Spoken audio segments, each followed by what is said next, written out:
What do people say about you when you leave the room?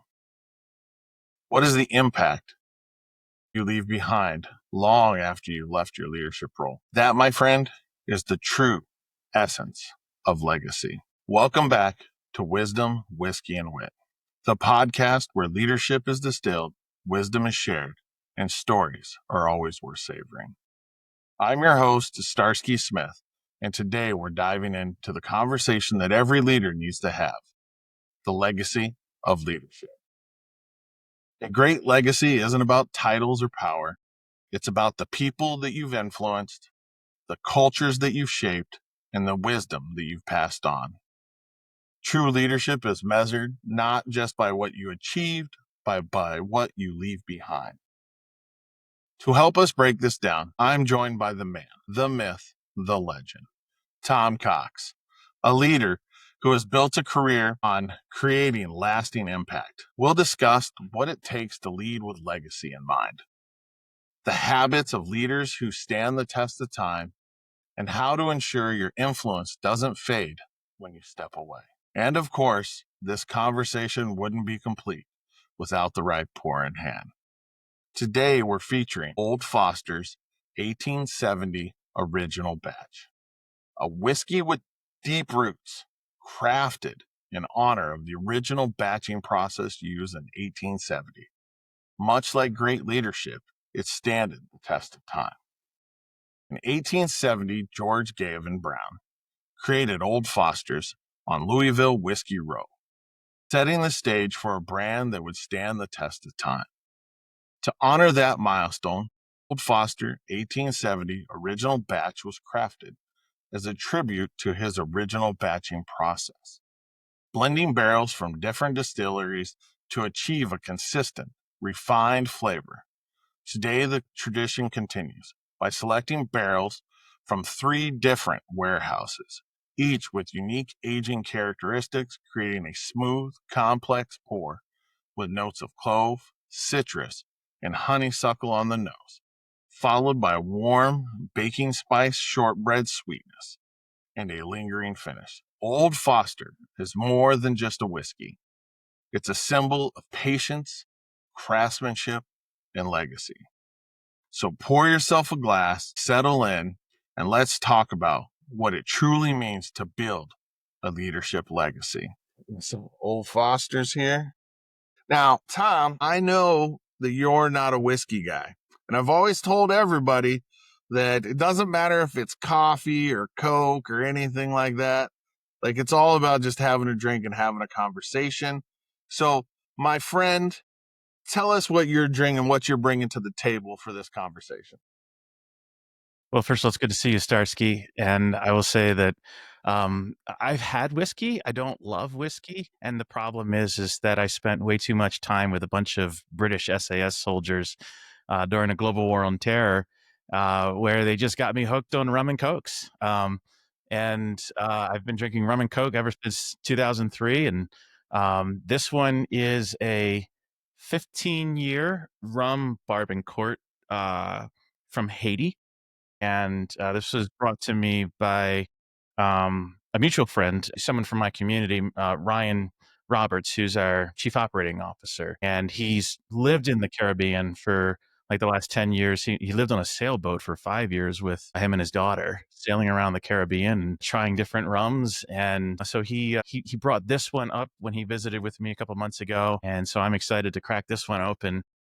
I love this rum because it's got like a vodka start to it, but a real bourbon finish, like real smooth finish. And so when you first taste it, it's like, oh, that's alcohol. And at the end, it's like, that's really smooth. Like I want more of that. And so it's a fun rum from my perspective. All right. Well, pour yourself a glass, buddy. Let's do it. See what All this right. Forester tastes like. Cheers. Cheers. All right. That was good. How's yours? Fantastic. Nice and sharp in the beginning Fantastic. and smooth in the finish, just like I said. No, I agree. I thank you for coming on the podcast. You know, I know a couple people had mentioned you, and Renaud had called you out Hold me personally. out. Yeah, he called you out. It's really good. Tell us about your journey and tell us a little bit about yourself to start off.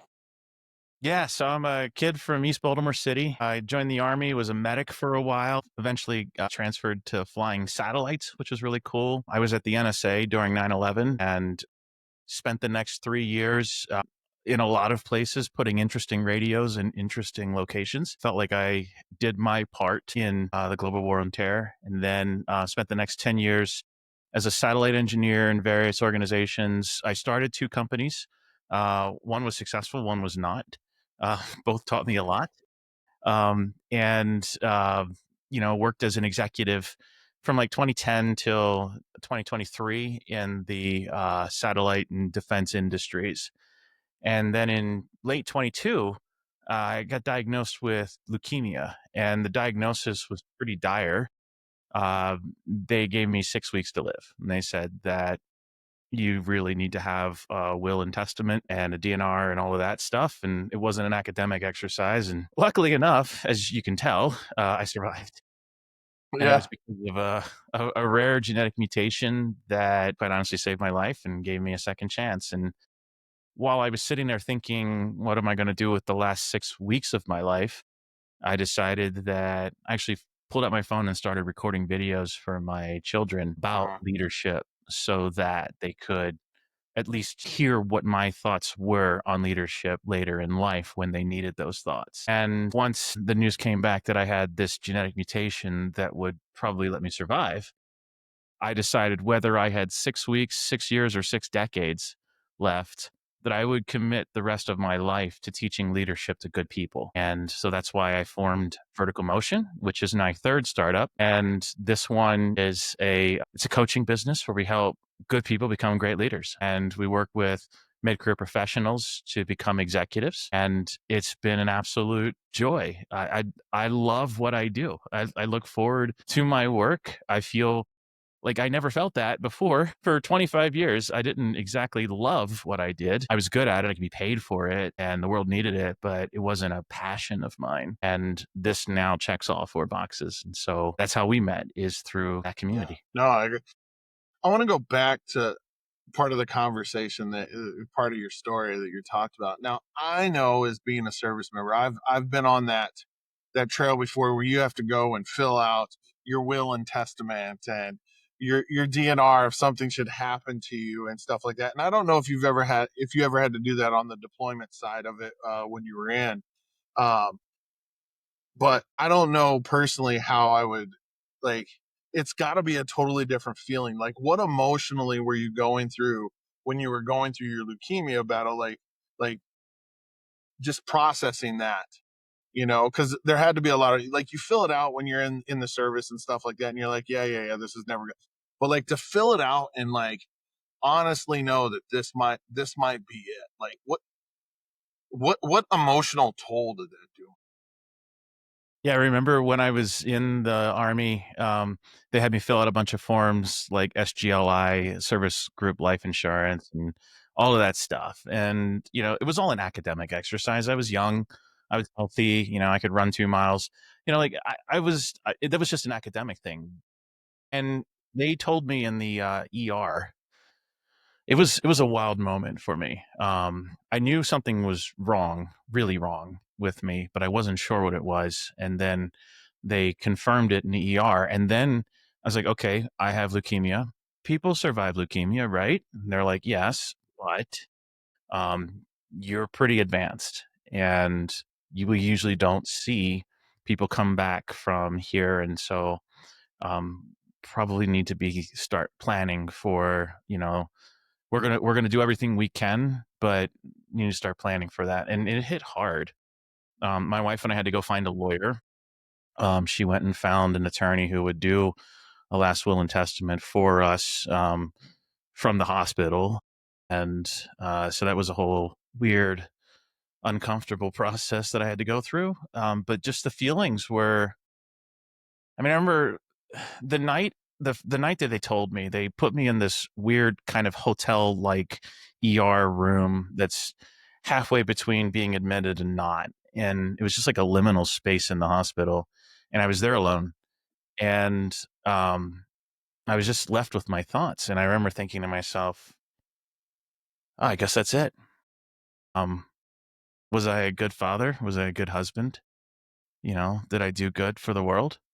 Those thoughts came to mind, and I felt like I could answer yes to I was as good a father as I could be, and I was a way better father than mine.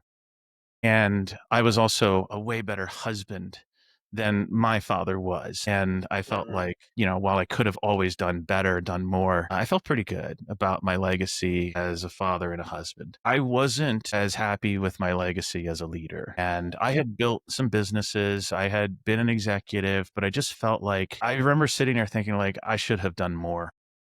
And that was just it was like a hollow feeling, like I left some on the table is kinda how I felt. Yeah. And like, so when you hear the word legacy, right? And you go through something like that, obviously you've changed direction and stuff like that. Obviously you found your Ikigai, right?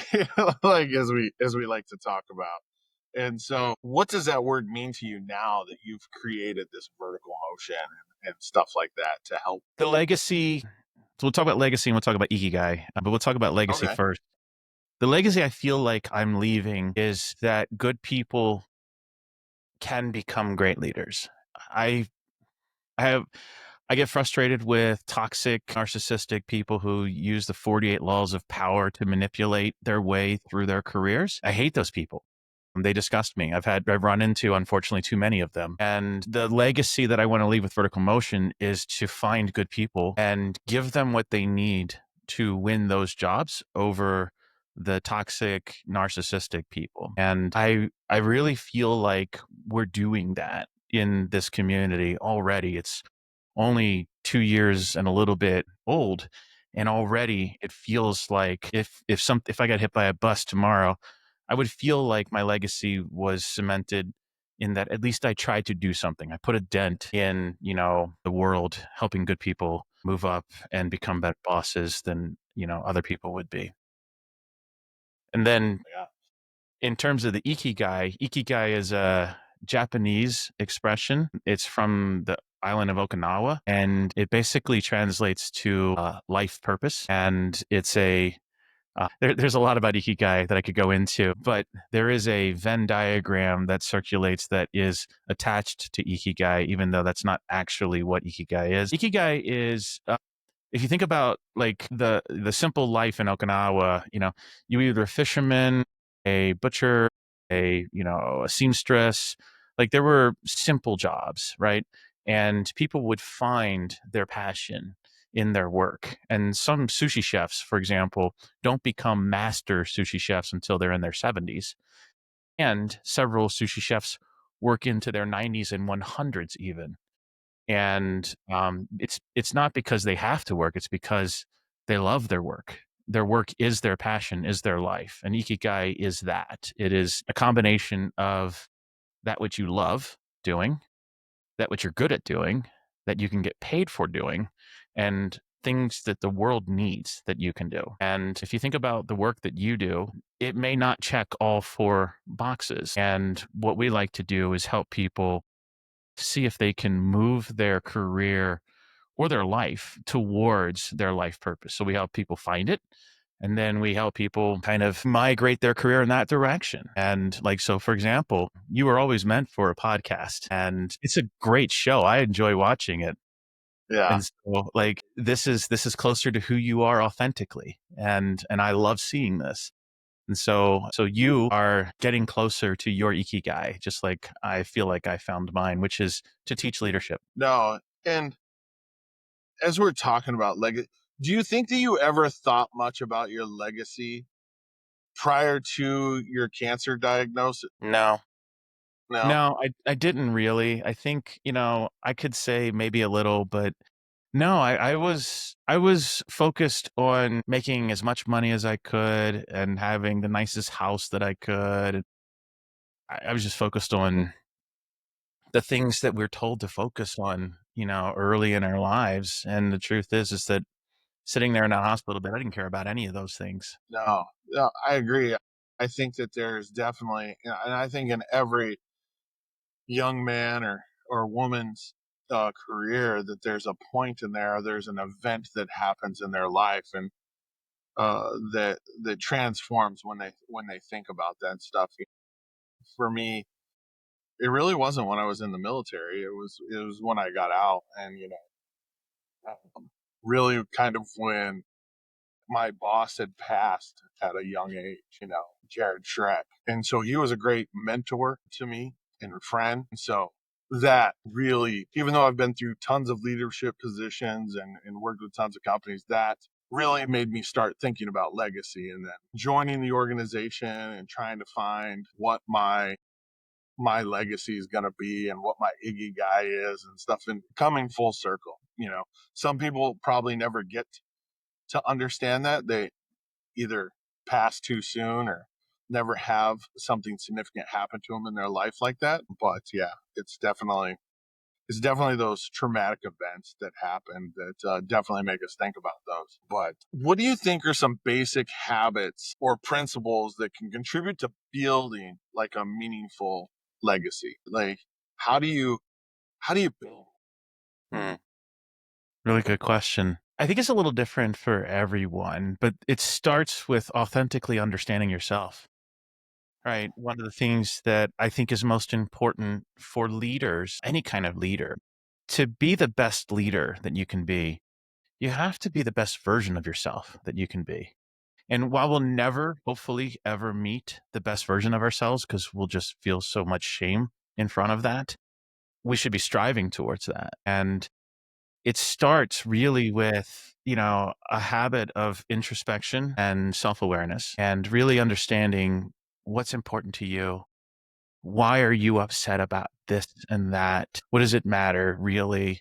Like, who are you at the core, right? If you want to get real deep, there's a great book called The Untethered Soul, which is one of the books I recommend in the program. And it's about the idea that if you hear your inner voice talking all the time, well, who's doing the talking? But more interestingly, who's doing the listening? And asking yourself who you are at a fundamental level, and then kind of building yourself from that point, that starting point, and understanding your values and morals, your beliefs, and your life purpose, of course, and all of those things. And what that does is it gives you inner confidence. Now, inner confidence is the kind of confidence that comes from yourself. And even if everyone tells you you're wrong, but you know you're right, then you're right. And it's not arrogance, it's not hubris, but it's inner confidence. And that inner confidence helps people make decisions that are tough. It helps people lead in difficult situations. And, Nelson from our community said something beautiful. He said, a sunny day never made a great sailor.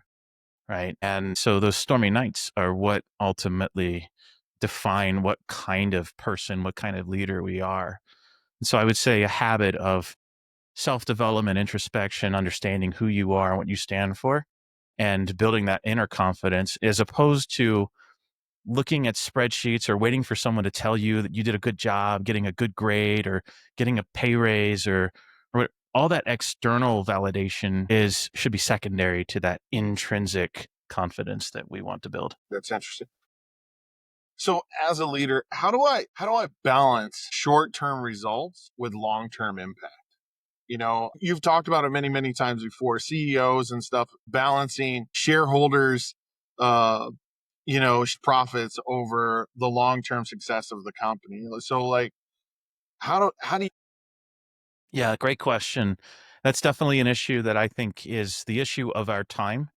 I think the 2020s will be defined as the era, one way or the other, of greed. And it will either be the season where the greed took over, or it will be the season where the greed was fixed. And I'm not sure which way we're going to go just yet. But corporations have since the 1970s, really since the 1980s, thanks to Jack Welch, have said that basically the purpose of an organization is to maximize shareholder value.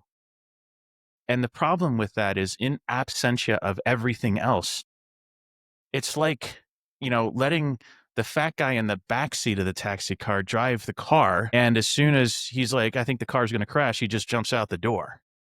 right? Shareholders, you know, like they can public shareholders can leave anytime they want, and so it just doesn't make a lot of sense. And so what I like to do, Harvard and others came up with the concept of a B Corp. And what a B Corp is, it's like a C Corp, you know, a type of corporation. But a B Corp has encoded in its articles of organization the values of the organization. And what B Corps like to do is they balance what's called the triple bottom line. And so instead of the bottom line just being shareholder profit, there's two other elements, people, profit, and planet. And so the people are the employees, the customers, the vendors, right? And the profits are what they are. And then the planet can be local, community, can be, you know, a tribe of people. It can be a global thing. It can be the environment. It can be a lot of things. But when you balance those three things, and really the most important part is balancing the value to the people with the value to the shareholders. That's critically important. And we are robbing these large and powerful organizations. Like, look at Boeing right now. They're flailing. This is a powerhouse of 20th century American ingenuity, and it's a shell of itself now. And that's because for 30 years, Jack Welch acolytes have been stripping this thing down to maximize the quarterly profits. So, yes, we need to generate quarterly profits. We also need to be building a larger, more powerful, more sturdy, more stable, more rugged organization. Otherwise, at some point, it's all going to break. And that's what we're starting to see in some of these organizations. No, I agree with you. So, who is a leader, historical or modern, whose legacy you admire? I don't want to get political, but I will mention John McCain. Okay. John McCain was someone that I sincerely respected and honored and admired. So he was a U.S. senator, but long before that, he was a pilot in Vietnam, and he was shot down, captured, tortured, and if you notice, he could never raise his hand higher than, like, you know, 90 degrees because of the torture. And so he came back and became an American icon and a great political leader. And he was the one who was able to really work across the aisle back when bipartisanship was actually possible. And he did an amazing job of always serving his people, always serving people. Like, at some point, he even had a someone in one of his rallies say something terrible about his opponent in the presidential race, and he shut her down and said, "Hey, no, no, no, no, we don't do that. That's not the kind of people we are." Right. And I just admired, you know, even up until the very end, how he handled everything. And I find people like that because what I love about him is that he was unapologetically himself. Right.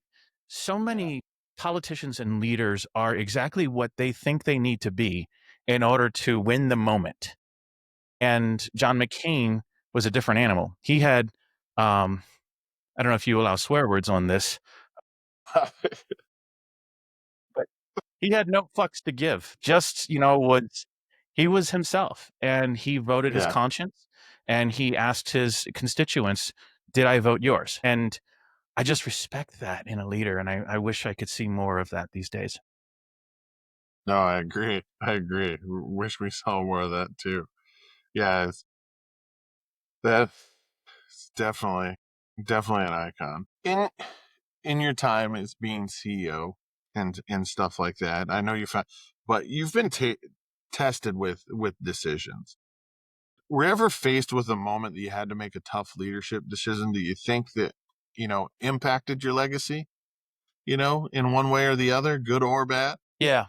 Yeah, I can think of a couple. I think there was a moment in my first startup where we were about to win a $13 million contract from Special Operations Command to build the world's first mobile app store for defense applications. So it was a mobile device management mobile app store for DoD smartphones to use in combat and other environments in the military.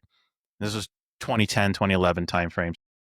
Kind of like how AI is today, mobile devices and mobile software was back then. So very bleeding edge technology at the time. And we were about to win this $13 million contract. And 2 weeks before the contract was awarded, our champion and the CIO of the G6 at SOCOM, passed away unexpectedly. And when he passed away, the person who replaced him canceled our contract and said that mobile apps are a waste of the military's time. And we were really banking on that contract. We had stopped working on everything as a startup.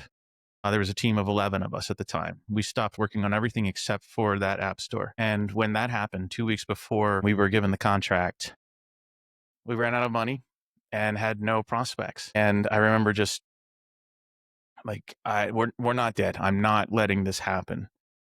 And we pivoted and we started working with a bunch of commercial folks. We did apps for like the New York Jets, where back then it was a big deal to hold your face up to the phone and then have a Jets helmet appear on your head. That TikTok thing from 2017 didn't exist in 2012 when we created it. And we did some other really cool stuff with mobile devices and mobile apps. And part of what, was terrible about that was that I had to let go of several people in the company and shrink down to something that we could manage. And one of the people I had to let go was one of my best friends at the time, someone I had known since my Army days. He was a SOCOM guy. He worked for one of the units, the Tier 1 units, and was a great guy. He was on a mission where they found Saddam Hussein. So he's a great guy, a really good friend of mine. And I had to call him and say that I have to let you go. And I remember how I felt in that moment. And I made two decisions. One, I will do everything I can to avoid ever having to lay anyone off ever again. And since then, I have not. And two, I also promised that I wouldn't hire any friends, because you have to make decisions where you choose between friendship and business survival. Those are excruciating decisions. So my advice to anyone who's starting a company or is going to be CEO: don't hire your friends or your family. Be friendly with the people you work with, and you can trust them and like them, but there has to be a little bit of a wall, because at some point as the leader, you may have to make a decision that impacts your friend adversely, but is the right decision for the organization. If you can't make the right decision for the organization, you don't deserve the chair. No, I feel your pain on that. I didn't have to let go of a friend, but I remember the first time I ever had to do a restructure, not be part of the restructure, but help with the restructure. And I had to let two of my people go. And like, you're given like 12 hours notice that you're going to have to let these people go. You got to get them on a call. You're reading from a script and everything. And then you're trying to explain to the rest of the team what's going on and what's happening after that. And that really affected me as a leader, because it was the first time I ever had to do anything like that. And I know that, one of the things that I can hold dear in my legacy is that even though I let them go, I didn't let them go.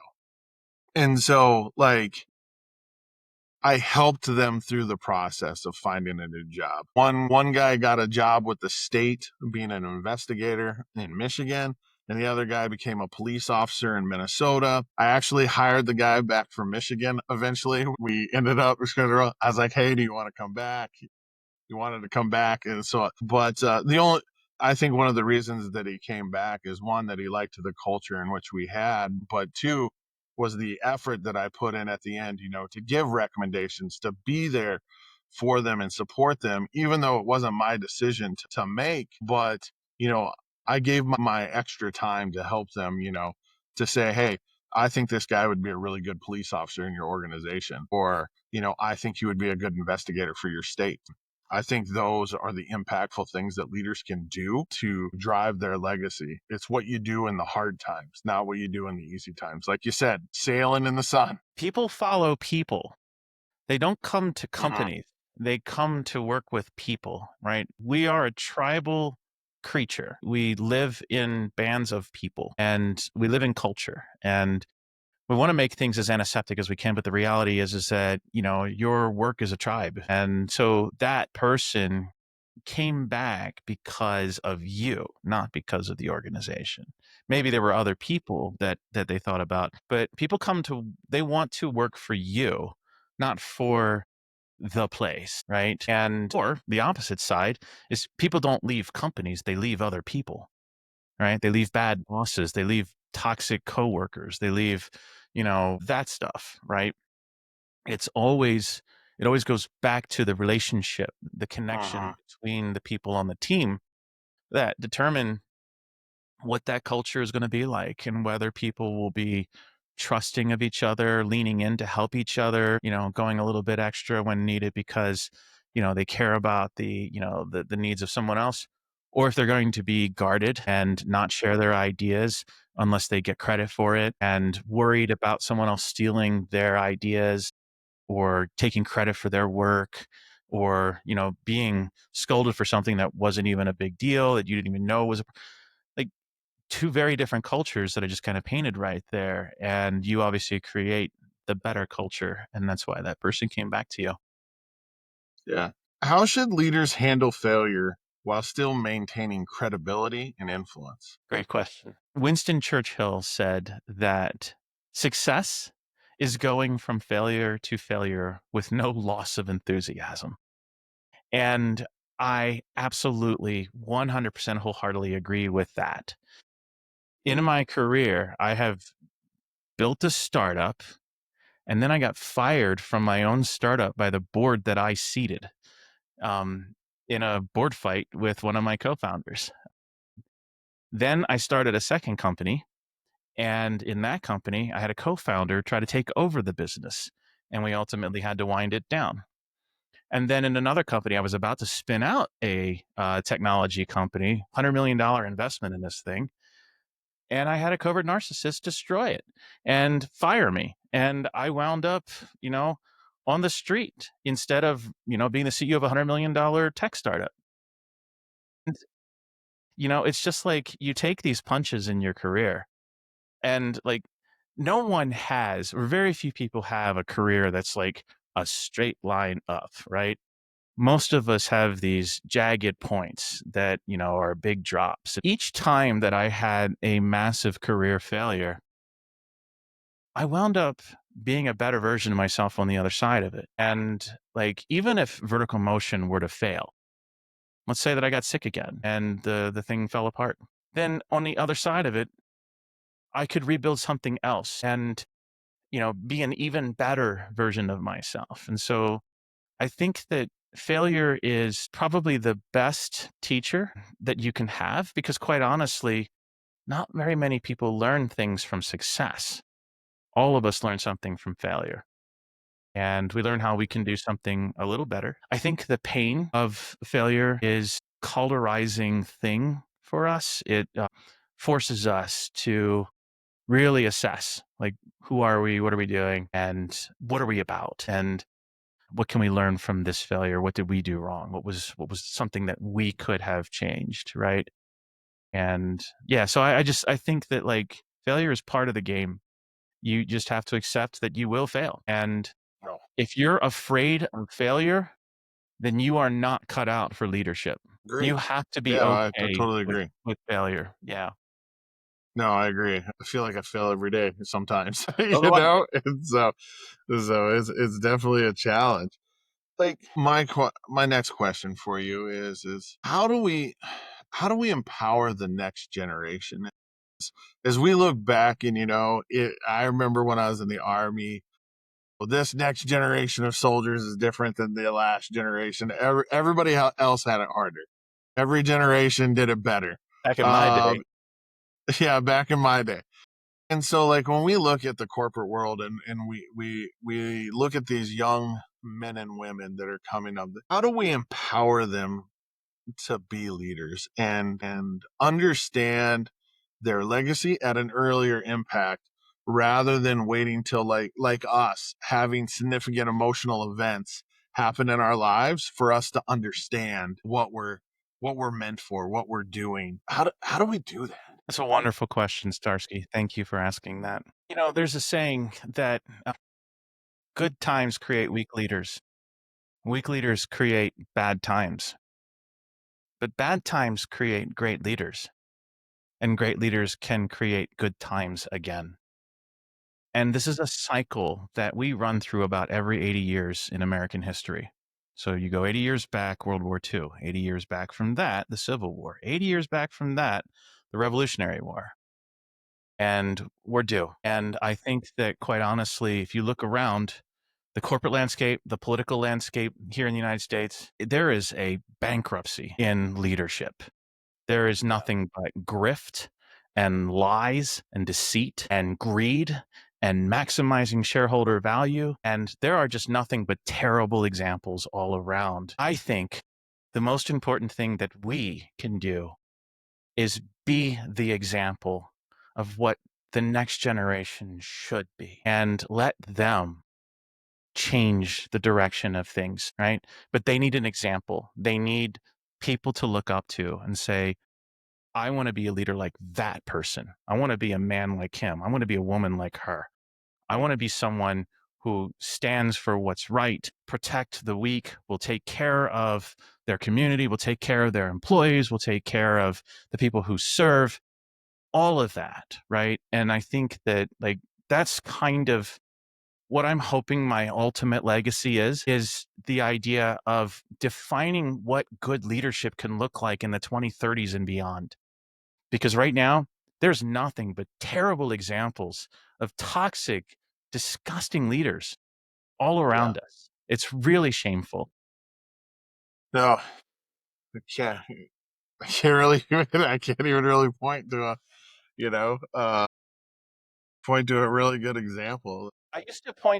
I'll say this, I used to point to Tim Cook at Apple as being a great Mhm. executive. So he's LGBTQ. He's very open. He's a somewhat, benevolent type of CEO, runs a really great company, obviously. But even he bent the knee to the new president and, sat in a row of billionaires demonstrating that the billionaire class is here and present. And so, and again, I'm not political about this. It's just I don't love the examples of leadership, and I think that we can create a better example for people to take care of their employees, take care of their community, take care of their family, and let everything else take care of itself. I agree. I think we've gone too far in every direction. We just need to get back to the people. No matter how you look at it, things need to get away from being centralized in one place. And we need to, in my mind, we need to come together as communities. That's the way it was all intended to be. That's the way it was founded by our founders is communities taking care of communities. And then when something big or a crisis happened, unifying as a group, just as we did with 9/11, you know, and having a common cause. But yeah. Right. 9/11 is an interesting moment in American history. Like, the attack was on New York and DC.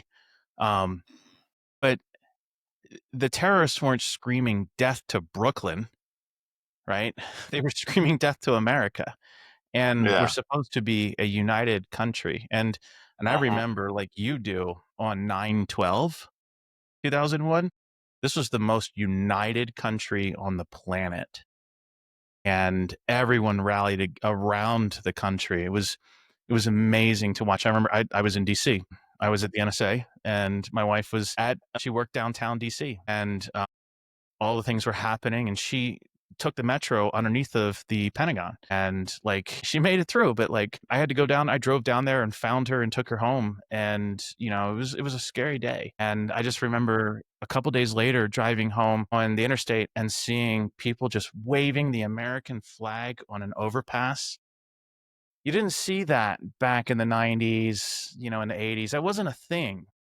And that patriotism that came to the surface where the entire country was united. We were as united in 2001 as we are divided in 2025. And that's a crucible moment for us. Those of us who lived through Yeah. 9/11 remember what it felt like in the days after, where we felt connected to our country. We'll rebuild this. This will defend. No, yeah. No, it is very cyclic, just like the Vietnam War and the soldier. What I think that our populace has learned over the time is that you can't blame the soldiers, right? A lot of times, a lot of political stuff and everything happened, and they really blamed the soldiers in the 70s. And I really feel bad for the Vietnam vets out there that, that impacted on their psyche and everything coming home and, just having people treat them and it wasn't their fault, and I think that there was a turn in that back in the 90s when we had the first Gulf War, the 100-hour war, where we kind of came together, like we kind of understood and we didn't blame soldiers. But yeah, definitely 9/11 was the end of that cycle. And then like we've kind of gone back the other way since then after that. But yeah, it's definitely a lot to think about when you think about legacy and everything else. I'll say that there's not a lot of profit in unity, and I think that's the problem. It's not a red versus blue thing. It's a class war. And I think that, I train people how to become executives, and I'm aware of the dichotomy of being an executive. Being successful as an executive in a large publicly traded organization means sometimes selling your soul for shareholder value and doing things that are unethical, immoral, but still somewhat how legal. And I actually don't want to teach people how to thrive in that kind of culture. I want people to be able to say, I want people to be so confident in their ability to get their next job that should they be put in that situation, they can flip the bird and walk out the back door and just never look back. Right. And that's how I think we change a lot of this is just enough people decide not to play and they play a different game. And the game is a fair game with care and sincerity and honest concern for the community, their family, their employees, their customers. And it's a movement that we have to build, quite honestly. But it's a worthy cause. And so talk about legacy. That's the legacy that I want to leave is inspiring people to go build great examples of leadership, great organizations that stand the test of time. And I think that this next generation coming up, I think they're ready for it. So I have two teenage children, and they were immersed in all of the awful political stuff the last 10 years. Both of them have become very resilient, and they're like, yeah, things suck. They'll get better. I'm going to make them better. And I think that we have brighter days ahead of us. No, that's wonderful. I'm a father too. Got two young daughters. They're of age, and so hopefully they'll make this all a better place. I'm sure they will. Tom, I thank you for coming on the podcast and everything. It's been a great conversation. It was definitely more than I thought it was gonna be. So it's crazy. So let me see here. How do I close this out? If there's one thing to take away from today's conversation, it's true leadership is never about you. It's about the impact you leave on others. Legacy isn't built in a single moment. It is built on consistent actions, choices, and values you uphold over time. Much like Old Foster, 1870, great leader influences, ages well, gains depth, and stands strong across generations. It's not about how fast you rise, it's about how long your impact lasts. A huge thanks to Tom Cox for sharing his insight with us today.